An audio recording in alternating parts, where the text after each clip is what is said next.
దేవుని వెతికితే. సింహ పిల్లలు ఫస్ట్ పడిన సింహ పిల్లలు చూసారా? తెలుసా? సింహ పిల్లలు ఫస్ట్గా ఉండడానికి ఇష్టపడడం. ఎవరు ఫస్ట్గా ఉన్నా, ఎవరు ఆకలితో ఉన్నా, సింహపు పిల్లలు ఆకలితో ఉండడానికి ఇష్టపడడం. ఎందుకు? సింహములో బలం ఉంటుంది, అది కోరింది తినగలుగుతుంది, కోరింది సంపాదించగలుగుతుంది, దానికి ఏది కావాలో అది సంపాదించుకోగలదు. అడవులో సింహాన్ని రాజుగా చూస్తారు. దేనిగా చూస్తారండి? సింహాన్ని.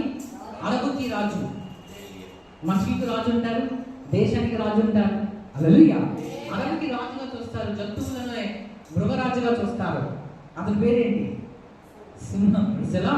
ది లయన్, ది కింగ్ అని మేము వినే ఉంటారు. సింహాన్ని రాజుకి ఎందుకు చూస్తారో తెలుసా? అంటే ఎందుకు చూస్తారంటే రాజుగారికి అక్కర ఉండదు.